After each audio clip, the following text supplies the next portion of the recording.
Hey everybody, it's Yasmin here. How you doing? Hope you're really well. As usual, I'm fresh from chanting and feeling relatively good and inspired. Hope you are too.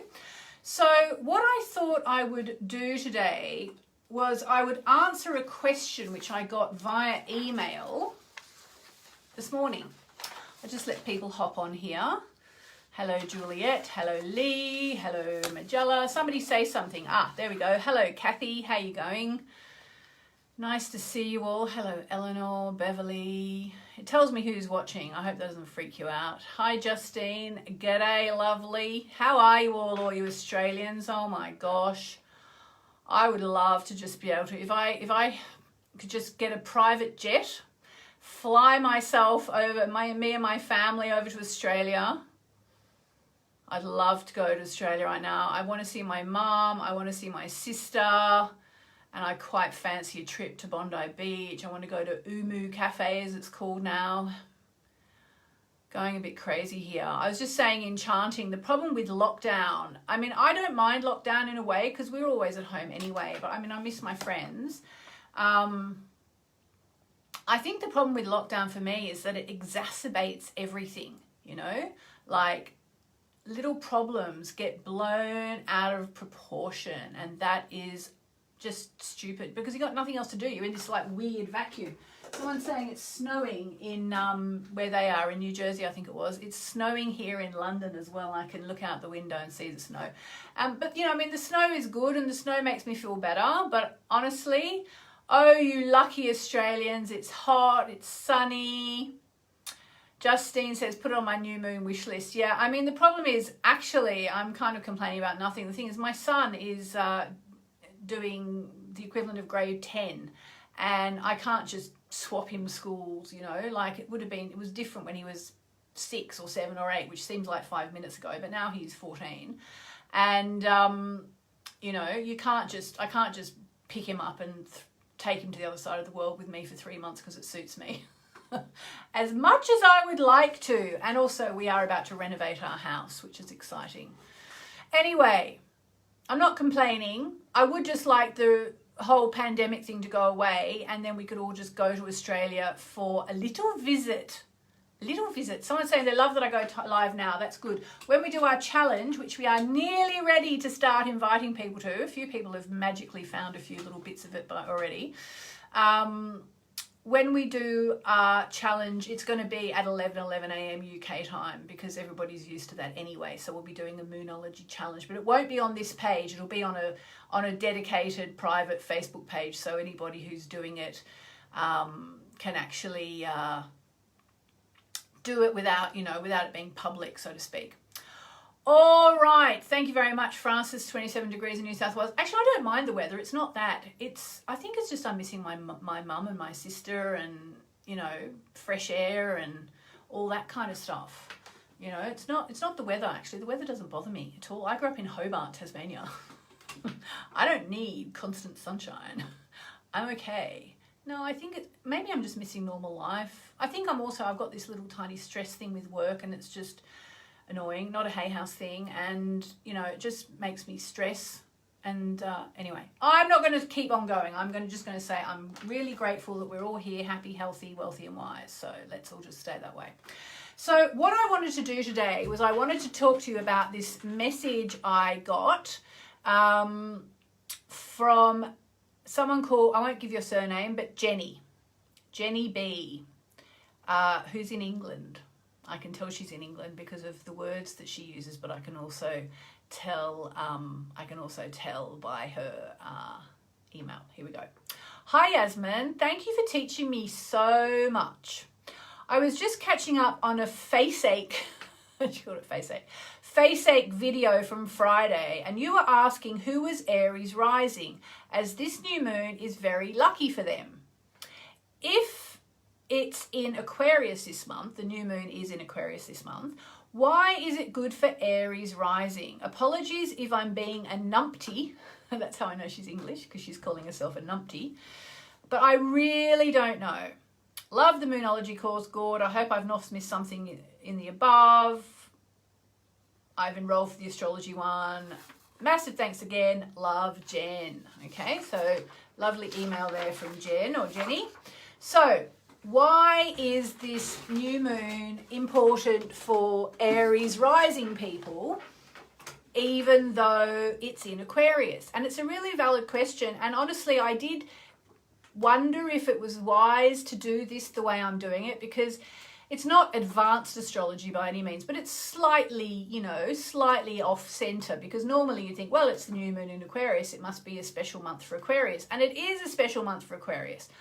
But one thing that I do a lot of, as you know, is I do a lot of new moon manifesting.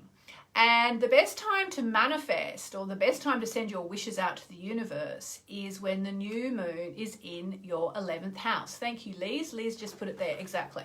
So what's an 11th house? So what I did was I printed out a chart. It's a very random chart. It happens to be, it was for the new idea column I'm writing for the week of March 29. Happens to be March the 30th. So I look at these before I write my columns. And so this is a chart, and as you can see, that's actually, this is set for Aries rising. That's the little Aries sign there. Can you see it? Little Aries signifies the ram, and that's like the ram's horns. And then down here you have Taurus, Gemini, Cancer or Moonchild, Leo, Virgo, Libra, Scorpio, Sagittarius, Capricorn there. And what is that one? Can you see that one? That is the water bearer, which is Aquarius. Now that, and then the final one is Pisces. So this one, this is a chart, and all those sections you see, they're all houses. That's the, can't read backwards, the 9th house, the 10th house. What we're interested in is the 11th house, okay? See the number 11?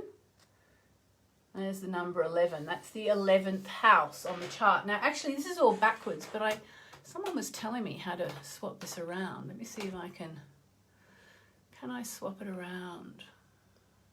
There is a way to swap it around, but I think maybe I have to do it before the broadcast. Sorry. So it's all a bit backwards, but this is the 11th house. We all have an 11th house.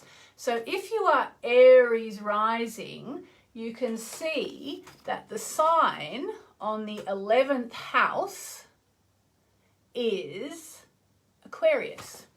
Now, that's a chart with all the planets and everything in it. I'm taking that out. That's exactly the same chart. There's Aries rising at sort of 9 o'clock on the chart, although it's backwards, so it's 3 o'clock. But there's Aries rising, so there you can see the two little fishes. That's the 12th house, and there's the 11th house. Okay, now there's the 11th house. I'll just pull back so you can get it in context. And it is backwards, but sorry about that. Now, what is the 11th house? The 11th house is the house of the thing wished for. It's whatever you're dreaming of. It's whatever you're wishing for, okay?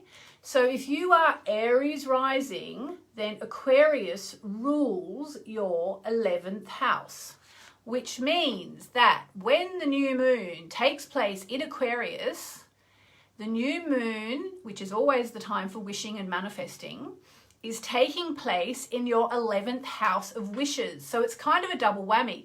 The new moon in your 11th house is the time to make your wishes. So when the new moon is in Aquarius, if you're Aries rising, that is your number one time to make wishes. So that's why we hold a workshop once a month, which is called Written in the Stars. And it's for whoever's having the new moon in their 11th house, because we get together and we make wishes together. We also do a tour around the chart, and we also take a look at the 12 months coming. So people have an idea of what's going on. Because if you're Aries rising, your chart is like this, no matter when you were born. If you're Aries rising, all these particular signs rule all these particular houses. Therefore, we can say, oh, well, Saturn's in, your 11th house, or there are going to be eclipses in your 3rd and 9th houses. And it doesn't matter when you were born exactly, it's going to be the same. It's just knowing your rising sign tells you all that. Knowing your rising sign tells you so much. That's why I'm always saying know your rising sign. So if you are, oh, thank you, someone's saying they did the Virgo rising workshop. I'm glad you enjoyed it. We've improved on it since then. That was kind of a bit of the last chaotic one. And then from Libra onwards, they've all been quite good. We were actually going to start selling them afterwards as well because they're actually being a bit better than they used to be. Anyway, if you are Aries rising and you would like to come to the workshop, click the link above or below. And I'm about to tell you how to tell your rising sign, okay? And it's basically www.moonmessages.com/written, WRITTN, for written in the stars. And you can come along. It's not expensive. It's about, I'm not sure, it's like £20 or $20. It's not that expensive at all. And we usually get a couple of hundred people on there, and it's really fun. And you know, it's nice because you're there with all the other people who are the same rising sign as you. So if you're Aries rising, it's you this month. Now, how do you tell what your rising sign is? There are a couple of ways. And the first is, I should have put a link. Maybe someone can write this in the comments for me. If you go to, this is free, moonmessages.com/free chart, all one word. moonmessages.com/free chart. You can find out your rising sign for free, okay? Someone's saying, Lulu's saying she went to the wrong one. Honey Bunch, just email support@yasminboland.com and we'll get you into the right one with no extra charge. But the other way to tell your rising sign, tell you when, well, if you, oh, thanks Shakayla. And once you know your rising sign, all you have to do is count back 2 signs and you'll be able to tell where your 11th house is in anyway. Or I think our chart tells you that as well. So it's moonmessages.com/free chart. Thank you very much, Jam Jar. Love that name. And if you are Aries rising, then the new moon this month is taking place in your 11th house of hopes and wishes. So you definitely want to be doing some wishes. We'll be doing them the day after the new moon. And if you want to join us, it's moonmessages.com/written. The link is above or below or to the side, depending on where you're watching this. And you can come and join us. And it's always really fun. We look at your chart. We take a tour around your chart. What is your love zone, your home zone, your work zone? We look at the stars for the coming 12 months to give you the lay of the land, including where the eclipses are and the Mercury retrogrades and all that, what it all means. And then we make wishes together. And it's really fun. And people always seem to really enjoy it. So there you are. That is why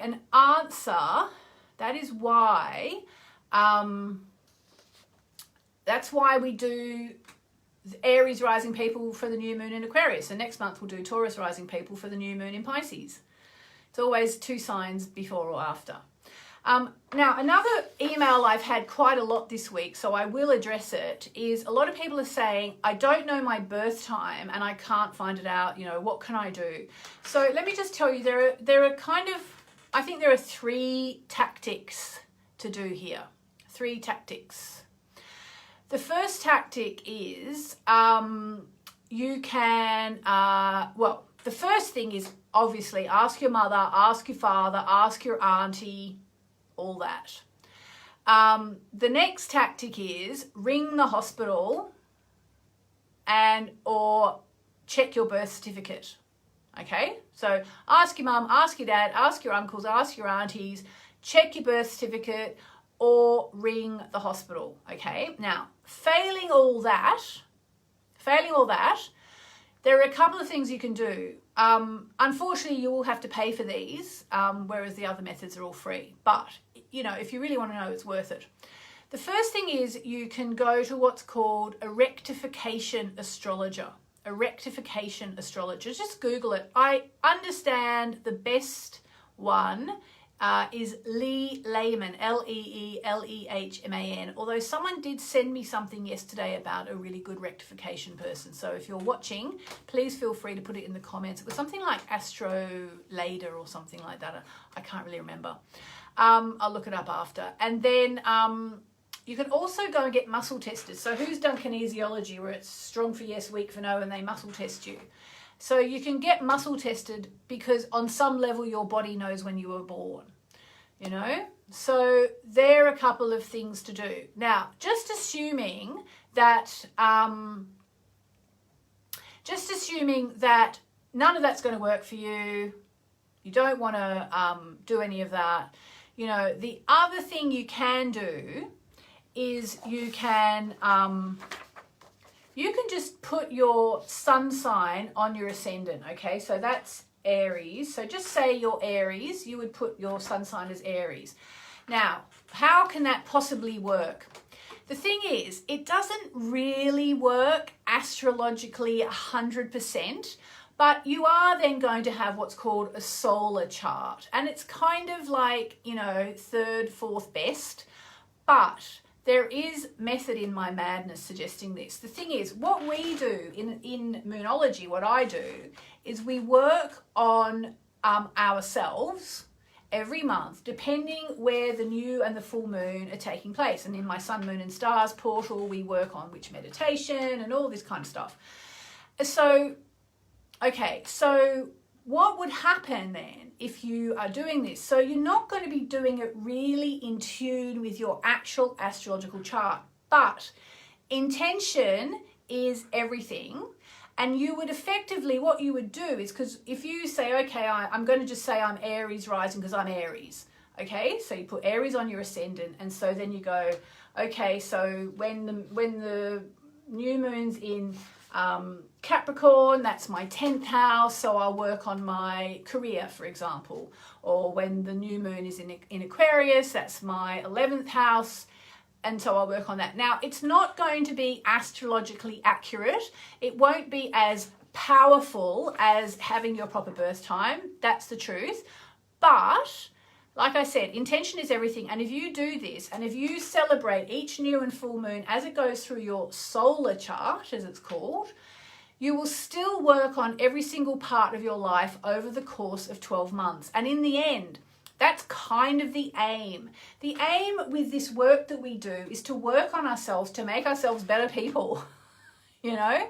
And if we work on every part of our life, our love life, our home life, our career, our communications, our relationships, at the end of 12 months, even if it wasn't 100% astrologically accurate, you still will change your life because you will have put effort into every single part of your life. And ultimately, that is as important, I think.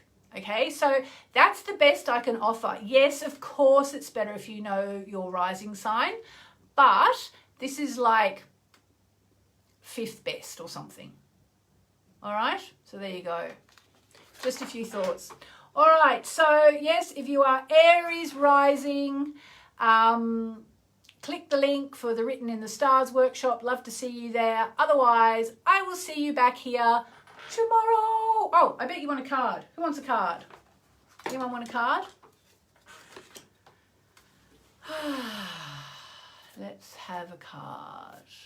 Someone was saying if they buy the Written in the Stars workshop and they can't attend because of the time, can they get the replay? Yes, of course, absolutely.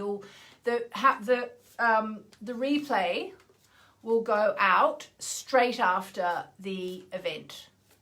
All right, here's a card.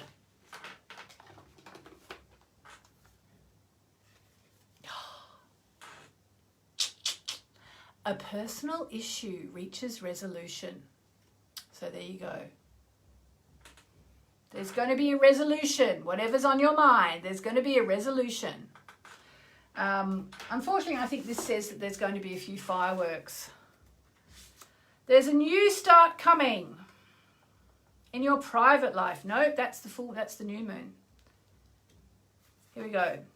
Things are likely to get heated in as the full moon in Cancer is a super emotional sign. This is the full moon in Cancer card, even though we're headed for the new moon in Aquarius. There could be something of an explosion of feelings around now surrounding your question. It's important to be sensitive to other people when you pull this card. There are some very fine sensibilities around. So tread carefully as you move towards your goals or dreams. This indicates an especially feminine time. It also heralds the time to deal with any family issues coming up. Nothing to worry about. It signals a challenge is now coming to an end. Hurrah! This card also suggests that both a domestic matter or private issue will soon come to a head and that it's a great time to move house. Well, gosh. The answer to your question lies in being a kind leader. This is the time for you to step up and agree to overcome your insecurities. It may be best to move towards what you want in a sideways manner. Don't be clingy and stop sulking. So there we are, a card. All right, my lovelies, I will see you tomorrow. Hope that was helpful.